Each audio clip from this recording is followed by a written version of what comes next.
अभी तक हम लोग कारकों के आधार पर अनुवाद के नियम पढ़ रहे हैं। आज हम लोग इसमें आपादान कारक पंचमी विभक्ति पढ़ेंगे। उससे पहले हम चतुर्थी विभक्ति उपपद के रूप में बच्चों दूसरे नंबर नियम से एक बार फिर से देख लीजिएगा। तो चतुर्थी उपपद से हम लोग प्रारंभ करते हैं। देखिए इसको, चतुर्थी विभक्ति उपपद के रूप में सामान्य नियम हम लोग पहले पढ़ चुके हैं, अब उपपद के रूप में देखेंगे। तो पहला नियम है इसमें बच्चों, रुच धातु की योग में जिसे कोई चीज़ अच्छी लगती है उसमें चतुर्थी विभक्ति होती है। ठीक है, तो जैसे उदाहरण देखिएगा, नीचे अंडरलाइन है यहाँ पर। तो लड़के को मिठाई अच्छी लगती है, अच्छी लगती है, तो अच्छी लगने के लिए रुच धातु से रुचते। ठीक है, तो बालकाय मिष्ठानम रुचते, बालक को मिठाई अच्छी लगती है, तो रुच धातु के योग में बालकाय में चतुर्थी विभक्ति है बच्चों। नियम नंबर 2 देखेंगे। क्रोध द्रोह, क्रोध गुस्सा करना, क्रोध करना, द्रोह शत्रुता करना, ईर्ष्या करना, डाह करना, असूय मतलब निंदा करना।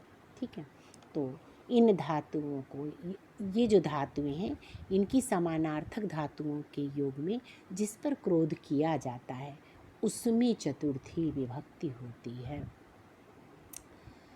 पहले देखा आपने जो रुचिकर लगता है, उसमें रुच धातु के योग में जिसे कोई चीज़ अच्छी लगती है उसमें चतुर्थी होती है। अब दूसरे में कह रहे हैं क्रोध द्रोह ईर्ष्य असूय आदि जो धातुएं हैं, इनके समानार्थक धातुओं के योग में जिस पर क्रोध किया जाता है उसमें चतुर्थी विभक्ति होती है। उदाहरण देखिएगा, यहाँ पर अध्यापक छात्र पर क्रोध करता है। ठीक है, अध्यापक क्या कर रहा है, तो छात्र पर क्रोध कर रहा है, तो बन रहा है अध्यापक। वाक्य जो है इसकी संस्कृत अध्यापक छात्राय क्रोध्यति, तो छात्राय में चतुर्थी विभक्ति है और क्रुद्ध धातु के योग में छात्राय में चतुर्थी का प्रयोग हुआ है। ठीक है, नियम नंबर 3 देखेंगे।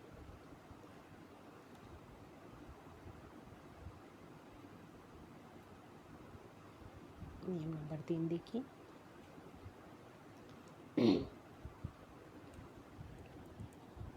नमः स्वस्ति स्वाहा स्वधा अलम आदि के योग में जिसे नमस्कार किया जाता है उसमें चतुर्थी विभक्ति होती है। फिर से देख लीजिएगा, नमः स्वस्ति कल्याण के लिए प्रयुक्त होता है, नमः तो नमस्कार के लिए, स्वाहा स्वधा अलम आदि के योग में जिसे नमस्कार किया जाता है उसमें चतुर्थी विभक्ति होती है। उदाहरण आप यहाँ पर देख लीजिएगा, तो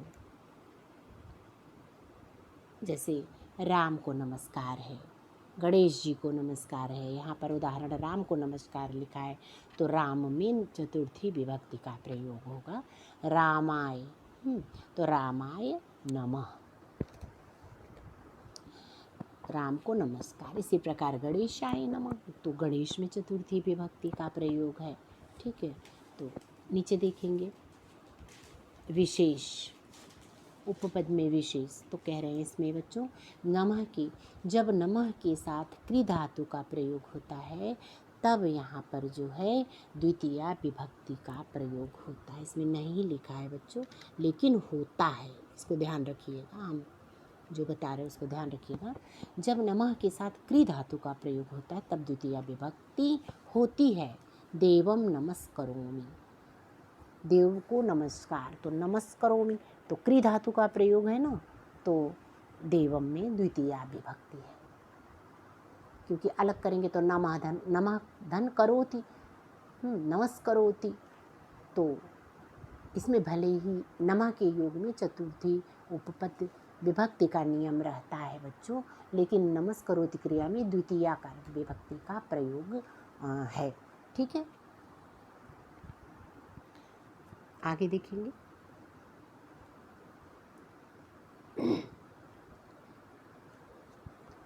इसमें कुछ उदाहरण हैं, उदाहरण देख लीजिए। पहला, नीचे से पहला, बालकाय पठनम रुचते, तो रुच धातु का प्रयोग है इसलिए बालकाय में चतुर्थी विभक्ति है, ये आपको ध्यान रखना है। चतुर्थी विभक्ति क्यों यहाँ पर लगी है, तो रुच धातु के प्रयोग में। रामः श्यामाय क्रुद्धति, क्रुद्ध। अब ध्यान से देखिए, रुच क्रुद्ध, ये जो दूसरा नियम है बच्चों, उस नियम में क्रुद्ध धातु है, द्रोह धातु, ईर्ष अशु, उसका उदाहरण यहाँ पर है। रामः श्यामाय क्रुध्यति, क्रुद्ध धातु का प्रयोग है, इसलिए श्यामाय में चतुर्थी विभक्ति है। फिर कंशः कृष्णाय अद्वयत, द्रोह ना, तो द्रोह धातु आ गया, तो कंस जो है कृष्ण से द्रोह करता है, जिससे करता है, तो कृष्ण में चतुर्थी विभक्ति है। छात्रा अध्यापकाय असूयन्ति, असूया निंदा के लिए है, तो छात्र अध्यापक की निंदा करता है, इसलिए अध्यापक में क्या है, तो अध्यापक में जो है चतुर्थी विभक्ति का प्रयोग है। श्री गणेश जी को नमस्कार है, तो गणेशाय नमः, यहाँ पर नमः के उसमें जो है चतुर्थी का प्रयोग है। ठीक है, आगे देखेंगे आपादान कारक बच्चों, इसमें नीचे देखिए आपादान कारक विभक्ति, कारक को विभक्ति भी कहते हैं। तो नियम देखिएगा, ये सामान्य नियम पहले देख लीजिए। जिसमें किसी वस्तु का प्रत्यक्ष अथवा कल्पित रूप से अलग होना पाया जाता है, उसमें आपादान कारक होता है। आपादान कारक में पंचमी विभक्ति होती है और इसके पहचान चिन्ह से है। तो आशा है कि आपने कारक का जो भी तालिका थी उसको आपने पढ़ा होगा, तो पहचान चिन्ह उससे तो आपको समझ में आ रहा होगा। जैसे हरि अश्वात, पता बच्चों यहाँ अश्वात होगा, ये ध्यान रखिएगा, किताब में कभी प्रिंटिंग मिस्टेक हो जाती है।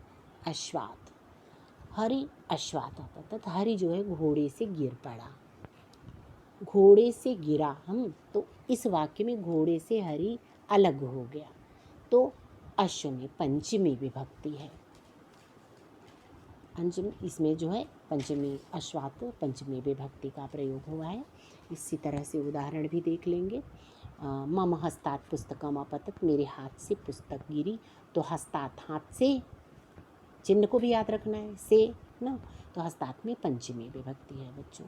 छात्राः गृहात् आगच्छति, घर से, हाँ से, तो घर से है, तो इस चिन्ह के आधार पर फिर यहाँ पर गृहात् आगच्छति, गृह से, घर से। अशोक वृक्षात्, अशोकः वृक्षात् अवतरति, अशोक पेड़ से उतरता है, तो यहाँ वृक्षात् का प्रयोग पंचमी विभक्ति हुआ है। वृक्षात् पत्राणि पतन्ति, पेड़ से पत्ते गिर रहे हैं, अलग हो रहे हैं, तो वृक्ष पे पंचमी का प्रयोग है। कुएं, कूपात जलम आने, कुएं से पानी लाओ से, चिन्ह के आधार पर, तो कूपात यहाँ पंचमी विभक्ति है। ठीक, आगे बढ़ेंगे हम लोग, देखेंगे इसमें नीचे अपादान कारक का उपपद विभक्ति के रूप में प्रयोग। ठीक,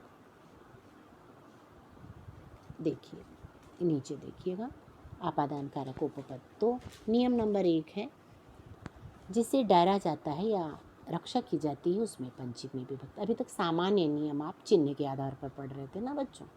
अब यहाँ पर देखेंगे कि जिससे विशेष नियम, जिससे डरा जाता है, रक्षा की जाती है, उसमें भी पंचमी होती है। तो अनुवाद के लिए हमको सभी नियम जानने जरूरी होते हैं। तो इसमें सह चौरात विभेति, वह चोर से डरता है। किससे डर रहा है, तो चोर से डर रहा है, तो चोर में पंचमी विभक्ति का प्रयोग है। ठीक है, पिता पुत्रम पापात्रायति, पिता पुत्र को पाप से बचाता है। नियम में कह रहा है कि जिससे डरा जाता है या जिससे रक्षा की जाती है, तो रक्षा मतलब पिता पुत्र को पाप से बचा रहा है ना, तो पापात किससे बचा रहा है, पाप से, यहाँ पर पाप से बचा रहा है, इसका चिन्ह भी से है, तो यहाँ पर जो है पापात में पंचमी विभक्ति और पिता पुत्रम पापात त्रायते वाक्य है। दूसरा देखेंगे, जिससे कोई वस्तु हटाई जाती है उसमें पंचमी विभक्ति होती, जैसे गुरुः शिष्यम कुमार्गात निवारयति। यहाँ पर देखिएगा कुमार्ग से जो है हटाता है, तो गुरु जो है शिष्य को कुमार्ग से रोकता है, हटाता है, तो गुरु वाक्य बनेगा गुरुः शिष्यं कुमार्गात निवारयति, तो सीधे कुमार्गात में पंचमी विभक्ति है। ठीक, नियम नंबर 3 देखेंगे, जिससे नियम पूर्वक पढ़ा जाता है उसमें पंचमी विभक्ति होती है। जैसे अहम गुरुः व्याकरणम पठामि, मैं गुरु जी से व्याकरण पढ़ता हूँ, तो गुरोह में पंचमी विभक्ति है। नियम नंबर 4, अन्य, दूर, इतर, रीते, दिशावाचक, कालवाचक, इसके भी योग में पंचमी का प्रयोग होता है। उदाहरण देखेंगे, ग्रामात पूर्व नदी बहती, गांव के पूर्व में नदी बहती है, तो दिशावाचक हो गया ना पूर्व, तो ग्राम में क्या हो गया, तो कह रहे ग्राम में, इसमें पंचमी विभक्ति का प्रयोग हुआ है। ठीक, इसी प्रकार से बच्चों पहला उदाहरण है, जना सिंहात बिभ्रति, तो लोग सिंह से डरते हैं, तो हम चौरात वालन रख, तो चोर से बालक की रक्षा करो, तो नियम देखते हुए, नियम के ही आधार को देखते हुए आप अनुवाद इसका करेंगे। तो आगे देखेंगे,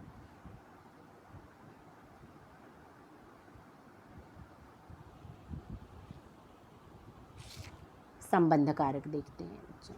यहाँ पर आप लोग संबंध कारक देखिए, इसके बाद उदाहरण आप देख लीजिएगा मिलान करते हुए उससे नियम से। तो संबंध कारक षष्ठी विभक्ति कारक के नियम में नियम नंबर 1, जब किसी संज्ञा या सर्वनाम शब्द का दूसरे शब्द के साथ संबंध प्रकट होता है, तब जिसका संबंध होता है उसमें षष्ठी विभक्ति होती है। इसका पहचान चिन्ह आपको पता ही है, काकी की, रारी रे, नानी रे। ठीक, अब उदाहरण आप यहाँ पर देख लेंगे, यहाँ हमारा निशान देखेंगे, अभिमन्यु अर्जुनस्य पुत्रम आसीत्। इस वाक्य की हिंदी है, अभिमन्यु अर्जुन का पुत्र था, आसीत् माने था, अर्जुन का। तो यहाँ अर्जुन तथा पुत्र में संबंध दिखाया गया है ना, क्योंकि अभिमन्यु अर्जुन का पुत्र था। ठीक, तो अर्जुनस्य में षष्ठी विभक्ति का प्रयोग हुआ है बच्चों। नियम नंबर 2 देखिए, समान अर्थ रखने वाले, जैसे तुल्य है, सदृश्य है, सम है, इसके योग में जिससे तुलना की जाती है उसमें भी षष्ठी विभक्ति होती है, तृतीया भी होती है। जैसे कह रहे हैं राम के समान कोई नहीं है, हाँ, तुलना हो रही है ना, राम के समान कोई नहीं है, तो यहाँ षष्ठी और उसका दोनों का प्रयोग है, तो रामस्य रामेण वा समः कोऽपि नास्ति, ये वाक्य बनेगा। आदर्श वाक्य में भी आप देख लेंगे, कूपस्य जलम शीतलम भवति, कुएं का पानी ठंडा होता है, कूपस्य षष्ठी विभक्ति है, उसका भी उससे संबंध है, कुएं का जल से। माता, रामस्य माता कौशल्या आसीत्, दूसरा देखो, राम की माता कौशल्या है, तो माता का संबंध है, इसलिए राम में षष्ठी विभक्ति का प्रयोग हुआ है। ठीक, तुम्हारा घर कहाँ है, तव गृहं कुत्रस्ति, यहाँ भी है। इसी प्रकार से स अध्ययनस्य हेतु काश्याम वसति, वह अध्ययन के लिए काशी में रहता है, तो काशी से उसका संबंध है, तो अध्ययनस्य जो है षष्ठी विभक्ति का प्रयोग यहाँ हुआ है। तो आज बच्चों हम लोगों ने ये दो और इसमें संबंध कारक तक पढ़े, तो 2 अधिकरण और संबोधन हम आपको कल बताएंगे और इसका पूरा कार्य देंगे। ठीक है बच्चों, आज के लिए इतना ही। अगली कक्षा में हम लोग अधिकरण और संबोधन कारक पढ़ेंगे।